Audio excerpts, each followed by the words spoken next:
Meus irmãos, boa noite. Estamos iniciando mais uma semana de evangelização, agradecendo a Deus, a Jesus, a espiritualidade maior, a nossa amada Mãezinha Genoveva, com todas as equipes espirituais que nos assistem, que nos dão essa força, essa perseverança, para que a gente possa confiar na misericórdia do Pai, vencer nossos desafios, nossos obstáculos e agradecer, porque sempre com a gratidão nós caminhamos um processo de amor e tranquilidade espiritual. Então, com as graças de Deus, com as graças de Jesus, que o nosso Evangelho seja abençoado e intuído pela espiritualidade maior, para que possamos, Senhor, com o Teu divino amor, rogar pela nossa humanidade, pelos enfermos, para todo mundo que tanto necessita, mas principalmente com o nosso Evangelho no coração, no nosso dia a dia, para o nosso aprendizado evolutivo. Que assim seja e graças a Deus, meus irmãos. E o livro de hoje que eu peguei para a leitura é do Sermão da Montanha de Rodolfo Caligares. E a leitura de hoje, ela nos fala que reconcilia-te sem demora com o teu adversário, né? Como tem também no Evangelho segundo o Espiritismo, também fala da reconciliação com os nossos adversários. Disse Jesus: se estiverdes fazendo a tua oferta diante do altar e te lembrardes que teu irmão tem contra ti alguma coisa, deixa ali a tua oferta e vai reconciliar-te primeiro com o teu irmão. Depois então volta a fazê-la. Então aqui Jesus nos adverte no Evangelho que quando a gente vai se dirigir a Deus, a Jesus, a espiritualidade, em qualquer rogativa que nós fazemos, que o nosso coração tem que estar puro e sincero, para que a gente possa rogar ao Pai proteção, amor, caridade, curas, benevolências, que a gente esteja com a nossa consciência tranquila. E ele fala, se de repente você chega ao altar ou no seu cantinho de oração em casa e você lembra que você magoou o seu irmão, você ofendeu, fez alguma coisa para o teu próximo, né? Nosso irmão é o nosso próximo também. Ele fala irmão, mas no sentido não só de grau familiar, mas sim de toda criatura humana que nós temos, que o Criador nos deixou como irmandade, né? Que somos filhos de Deus, irmãos de Jesus. Então toda a humanidade é nosso parentesco, é nosso irmão. Então ele fala que a gente tem que ir e se reconciliar, pedir perdão, se desculpar de alguma forma que a gente não foi, vamos dizer, tolerante em alguma situação, né? Que a gente deixou de ser cristão no momento que talvez o outro não tinha compreensão, e nós tendo mais compreensão, nós erramos mais. Então ele pede que o nosso coração esteja calmo e perseverante e limpo, para chegar a Deus e Jesus pedir a proteção, né? Nesse primeiro trecho do Evangelho.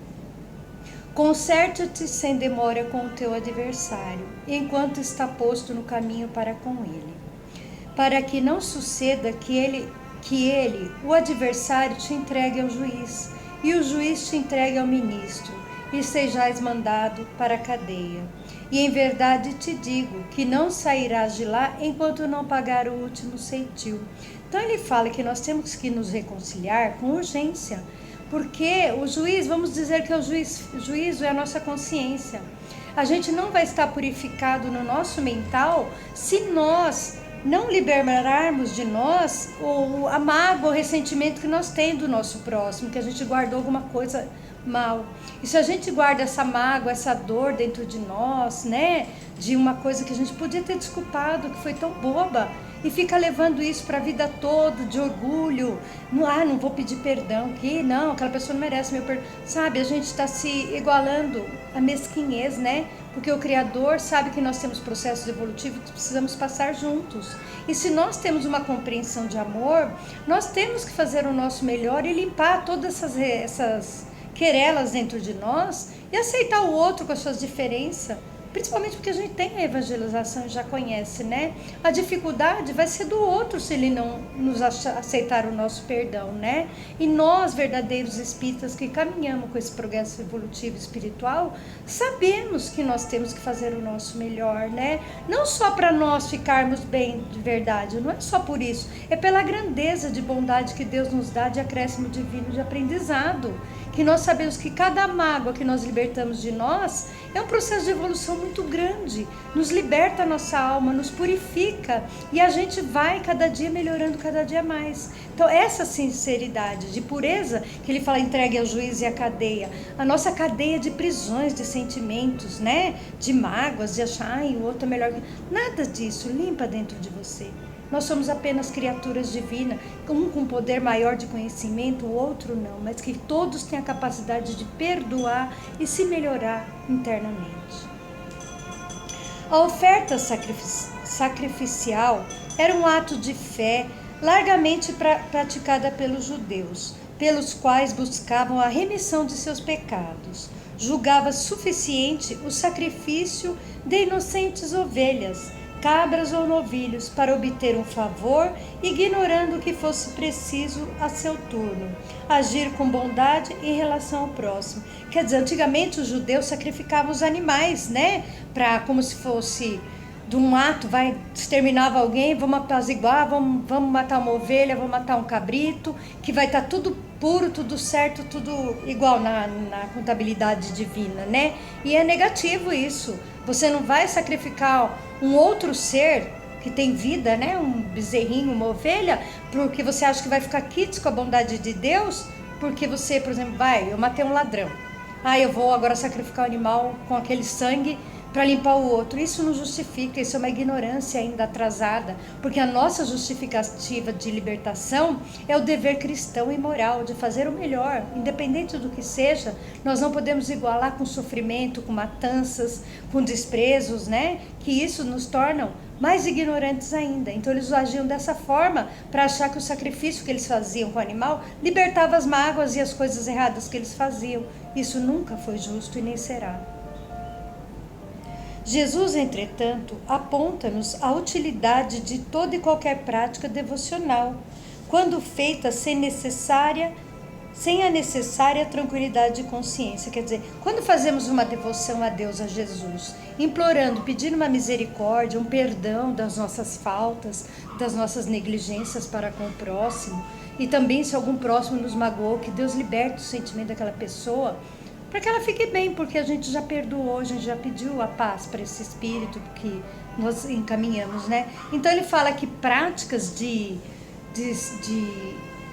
sofrimentos de animais, de oferenda, essas coisas, tudo é inadmissível, porque Deus não quer isso. Deus quer o nosso coração, a nossa oração sincera de evangelização, né, meus irmãos? E não essas coisas antigas que nos deixou apegado a costumes bárbaros, antigos, né, de sacrifícios e coisas que não é necessária para Deus, né?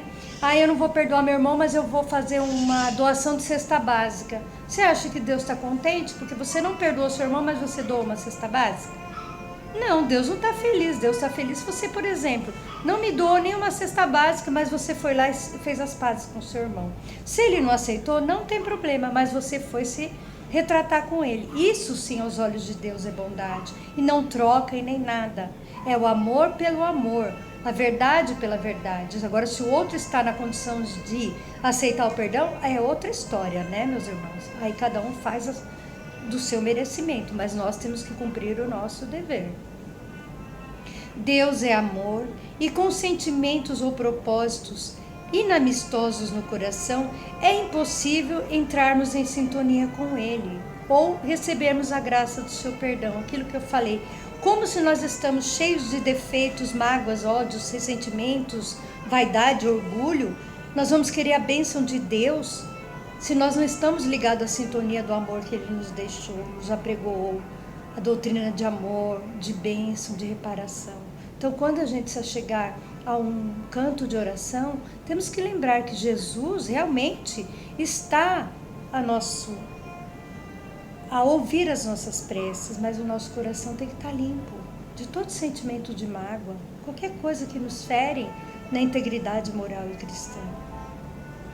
Assim, sempre que nos sintamos ofendidos por alguém, em vez de censurarmos o procedimento de terceiros, o que nos cumpre fazer é entendermos direta e francamente com o nosso ofensor. É bem provável que não tenha sido a intenção de magoar e que seus esclarecimentos satisfaçam plenamente. De qualquer forma, e de maneira simples e mais correta admitir-se atritos e dificuldades, agindo dessa forma de que quando dando-se livre o curso da maledicência. Quer dizer, ele fala que cada ofensa que fizermos, que nós temos que correr para retratar isso daí de verdade, né?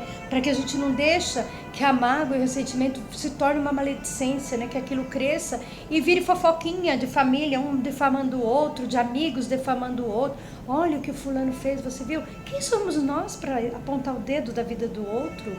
Quem somos nós na condição de cristão de achar que o outro é tão negativo, se nós mesmos somos mais negativos pelo conhecimento e ficar expondo ele aos escândalos que a gente fala, né? No Evangelho também fala, né? Cortar sua mão, sua boca, seus olhos, seus braços, se for motivo de escândalo, né?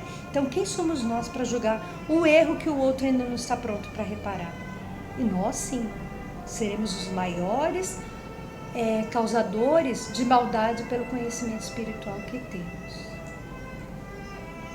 Se o contrário, nós é que defraudamos o irmão, temos obrigação moral de que, como cristão que pretendemos ser, fazer-lhes as devidas restituições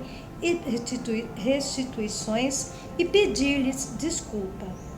E, se agravamos, afetando a honrabilidade do próximo, buscamos as pessoas a quais demos informações falsas ou maldosas a seu respeito e retirá-las o quanto antes, confessando humildemente o nosso erro. Se nós formos motivos de escândalo, defamando o erro do nosso irmão, do nosso próximo, que a gente corra urgentemente para limpar a fama que nós denegrimos desse irmão. Olha, gente, desculpa, eu agi errado com aquela pessoa, eu falei isso, ela não estava errada, eu que errei, me perdoa pela essa minha falta grave que eu cometi contra esse meu irmão que eu difamei. Me perdoe, gente, eu estava mais errada do que ele. Então, admita que você é mais errado do que aquele que cometeu o erro, porque assim você está se justificando a Deus, a Jesus, pela bênção da verdade, que você errou, mas você foi lá e se corrigiu.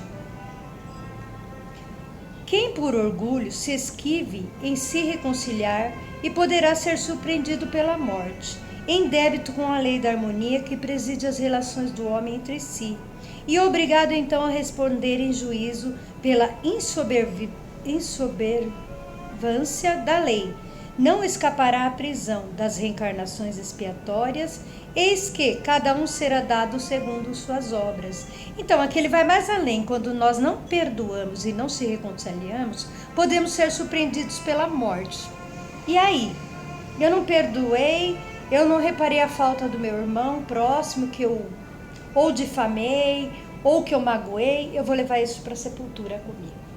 E meu espírito não vai ficar em paz com isso, porque eu deixei uma negligência muito grande crescer dentro de mim.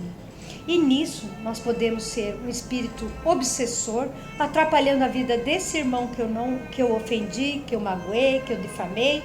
Eu vou estar próximo dele perturbando, ou o espírito mesmo, com a mágoa que tem de mim, vai me desejar uma energia negativa no plano espiritual, que é a lei de juízo, de consciência. O fulano morreu, mas graças a Deus ele fez o mal para mim, que Deus o leve, agora ele vai pagar lá onde ele deve pelo erro que ele fez, né? Então, a gente agindo assim, nós estamos tão longe do amor de Deus na nossa vida. O Evangelho nos convida, antes dessa lei de observância, vamos reparar as nossas faltas para que não nos levamos para as reencarnações próximas, nossos erros, nossas faltas, porque senão o nosso juízo de consciência não terá paz. Aí teremos que expurgar, sim, em zonas inferiores, né, nos umbrais da vida, até que a gente possa se restaurar com a verdade dentro de nós, para que ficamos bem, para que os processos obsessivos não aumentem, porque muitas obsessões partem de mágoas e ressentimentos, né, de situações não ajustadas, né, de percas que as pessoas às vezes roubou, ludibriou o outro. Quantos espíritos perdidos nessa obsessão por causa dessas coisas que aconteceram e não foram saudadas, não foram reparadas. Então, quanta observação na lei da reencarnação para que a gente se justifique agora de todas as atitudes que não são condizentes à lei de Deus. Principalmente para a próxima nossa reencarnação, que seja uma reencarnação de amor, de perseverança e de dever cumprido. A justiça divina, no entanto, é rigorosa, perfeita e não exige que o devedor mais do que ele deve, afirmando: não sairás da cadeia enquanto não pagardes o último cetil. Jesus deixa claro que não há pecados irremissíveis e nem por conseguinte a condenação eterna. É isso que eu falei no comecinho, que nós temos que ressarcir urgentemente. E Deus não pune, Deus é corretivo, dá processo reencarnatório de expiações e reparações e também nos dá a bênção de conseguirmos se ajustar. Se não conseguimos nessa, até na próxima reencarnação, iremos exercer de alguma forma, trazendo esse ente como filho de uma outra vida, ou como um parente, uma pessoa que a gente ama que vai nos desprezar. Por quê? Porque é o processo de reparação e não de castigo, como as pessoas pensam. Ah, isso é meu castigo porque eu devo ter feito. Nada existe como castigo, e sim uma lei autoevolutiva de restauração e de processo de evangelização. A lei de pagar o último ceitil. O ceitil não pode ser toda nessa encarnação, serão as próximas e mais próximas, até que se a gente se acerte na contabilidade de Deus como verdadeiros seres angelicais, purificados dos nossos erros. Nossas dívidas, por maiores que sejam, expressam-se por um valor determinado. Tem um limite desde o instante em que paguemos o último ceitil. Já não ficaremos devendo nada, e pois seremos postos em liberdade, e que vale dizer, seremos novamente senhores dos nossos destinos, podendo trabalhar por essa amarga experiência e caminhar com mais segurança rumo à felicidade reservada a todos os filhos de Deus. Então é isso que o Evangelho nos convidou hoje, a reparar as nossas faltas, purificar o nosso espírito, aceitar tudo aquilo que nós não podemos mudar nesse processo de evolução que só vai nos levar ao bem, a correção de amor verdadeiro, de situações boas para que a gente se torne seres angelicais. Porque essa é a proposta do Cristo para nós. Nos mostrou mansuetude, bondade, amor, caridade, foi cuspido na cara, carregou sua cruz até o fim, no último instante, pregado na cruz junto com ladrões, pessoas, né? E mesmo assim, ele ainda falou para os irmãos, ainda mais tarde estarás comigo no paraíso. Então, quem somos nós, pela reparação da reencarnação, agradecer essa bênção de se restaurar com Cristo? Que Ele nos dá essa oportunidade perfeita para começarmos uma nova história, uma nova reencarnação, que cada uma seja da melhor que nós possamos fazer e aceitar os propósitos sem reclamar, sem lastimar, mas com força e fé para vencer. E aquilo que não podemos mudar, orar, vigiar, para que as coisas se assentem. Não é? Gratidão, que a luz de Deus, de Jesus, de Maria Santíssima, junto à espiritualidade maior, nossos irmãos de luz, correntes abnegadas no amor de Cristo, que nós possamos, Senhor, junto às nossas equipes espirituais do nosso Centro Espírita Eurípides Barçanufo, reunir todas as entidades espirituais, todos os mensageiros de luz, todas as equipes socorristas, equipe médica, que possa apaziguar a enfermidade do nosso planeta, a enfermidade dos nossos irmãos que se encontram em estados depurativos, né, de enfermidade, que vençam seus desafios por alguma forma, tem que ser reparado. E também para as pessoas que estão abandonadas, os velhinhos, do vício, da prostituição, os encarcerados, nossos familiares, aonde quer que se encontrem, aos nossos inimigos, seja da terra como do plano espiritual, que aceite o nosso perdão de coração, para que nós possamos purificar a nossa alma e a alma deles também, aceitando perdão na espiritualidade, e que cada dia a nossa vida seja plena de amor e de perseverança. Que assim seja, graças a Deus, e as nossas vibrações, a fluidificação da água, os pensamentos ligados a toda a energia do magnetismo espiritual que nos ajuda e nos auxilia, meus irmãos. Rogamos a Deus, a Jesus, que ajude, Senhor, nos propósitos que a vida nos propõe. Prece de Cáritas. Deus nosso Pai, que sois todo poder e bondade, Dai a força àquele que passa pela provação. Dai a luz àquele que procura a verdade. Ponde no coração do homem a compaixão e a caridade. Deus, dai ao viajor a estrela guia, ao aflito a consolação, ao doente o repouso. Pai, dai ao culpado o arrependimento, dai ao espírito a verdade, dai à criança o guia, ao órfão o Pai. Senhor, que a vossa bondade se estenda sobre tudo o que criastes. Piedade, meu Deus, para aqueles que não vos conhecem. Esperança para aqueles que sofrem. Que a vossa bondade permita hoje aos Espíritos Consoladores derramarem por toda parte a paz, a esperança e a fé. Deus, um raio, uma faísca do vosso amor pode abrasar a terra. Deixai-nos beber na fonte dessa bondade fecunda e infinita, e todas as lágrimas secarão, todas as dores se acalmarão. Um só coração, um só pensamento subirá até vós, como um grito de reconhecimento e amor. Como Moisés sobre a montanha, nós esperamos com os braços abertos para vós. Ó poder, ó bondade, ó beleza, ó perfeição, e queremos de alguma sorte alcançar a vossa misericórdia. Deus, dai-nos a força de ajudar o progresso, a fim de subirmos até vós. Dai-nos a caridade pura, dai-nos a fé e a razão, dai-nos a simplicidade, que fará de nossas almas o espelho onde se deve refletir a vossa santa imagem. Que assim seja, e graças a Deus, meus irmãos. Pai nosso, que estais no céu, santificado seja o vosso nome. Venha a nós o vosso reino, e seja feita a tua vontade, assim na terra como no céu. O pão nosso de cada dia nos dai hoje, Senhor. Perdoai as nossas dívidas, assim como nós perdoamos aos nossos devedores.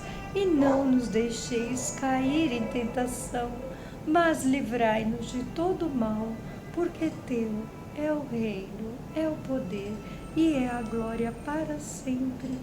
Que assim seja, e graças a Deus, meus irmãos, graças a Deus.